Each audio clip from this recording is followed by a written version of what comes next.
It has been one very fast year since that legislation was passed. What has it accomplished so far?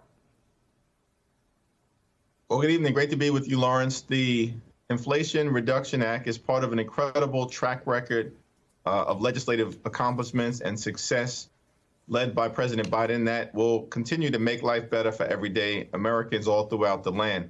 You know, the Inflation Reduction Act struck a dramatic blow against the climate crisis, sets our planet on a sustainable trajectory forward, lowers energy costs, will stand up a clean energy economy, create over 1 million good-paying jobs over the next decade, strengthens the Affordable Care Act, will lower health care costs, and will continue to drive down the high price of life-saving prescription drugs for millions of Americans, including taking the price of insulin, which for many American families cost approximately thousands of dollars a year, and now, because of the Inflation Reduction Act, is $35 a month.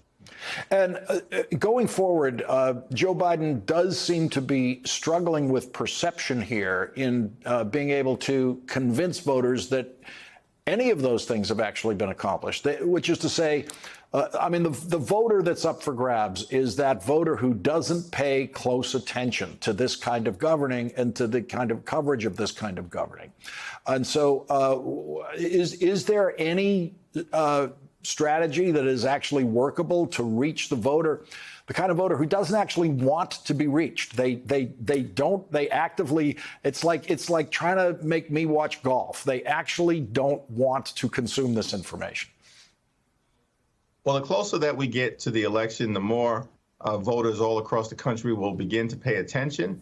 But members of the House Democratic Caucus during this August district work period spread out all across the country have been doing events in communities, in the neighborhoods that we are privileged to represent, to highlight the progress that we have made on their behalf in a variety of different areas, whether that's standing up for our veterans through the PACT Act, passing the CHIPS and Science Act, which will bring domestic manufacturing jobs back home to the United States of America. Of course, the Infrastructure Investment and Jobs Act, which will create millions of good-paying jobs, help to fix our crumbling bridges, roads, tunnels, our airports, our sewer and water systems, our mass transportation systems, and ensure clean water in every single community. We also, of course, under the leadership of President Biden, passed the Safer Communities Act, gun safety legislation for the first time in 30 years. More needs to be done to stop the carnage on our streets, in our communities, in our classrooms.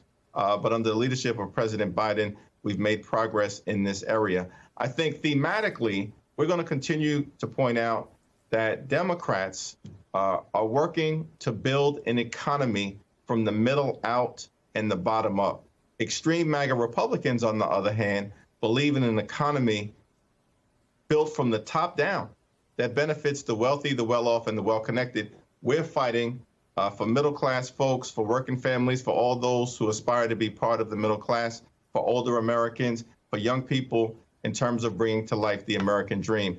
That comparison of our track record, where they have a nominee who's left behind a track record, a trail of criminal indictments, as opposed to what Joe Biden has done, continuing to put people over politics, I think is going to withstand the test of time and appeal to a clear majority of the American people. Democrats in the House will be, as will Democrats in the Senate, will be running against a party, a Republican Party, that will be spending a tremendous amount of the campaign defending an indicted former president. That will be an essential component of Republican campaigns, is how strongly the candidate defends an indicted former president. Should it be part of Democratic campaigns? Should the Democrats be campaigning on the issue of the corruption of the former president? Well, I think that we're going to campaign not just on our track record of accomplishments, because we're not simply trying to say to the American people, reward us, but we will be able to articulate a whole host of accomplishments to say to the American people, trust us. We mean what we say what we mean in terms of our efforts to put people over politics.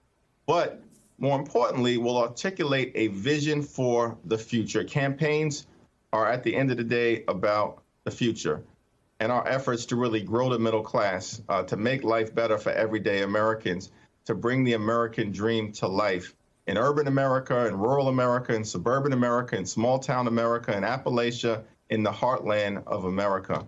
At the same time, we'll have this criminal process play itself out.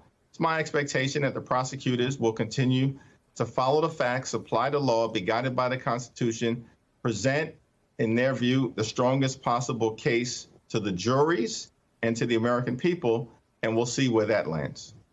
House Democratic Leader Hakeem Jeffries, thank you very much for joining us tonight in a program where I've admitted that there is a struggle to maintain proper perspective on our news environment these days. And one of the things that is being lost is a focus on actual government, as you've been discussing tonight. And I greatly appreciate you joining us tonight to help us maintain that focus.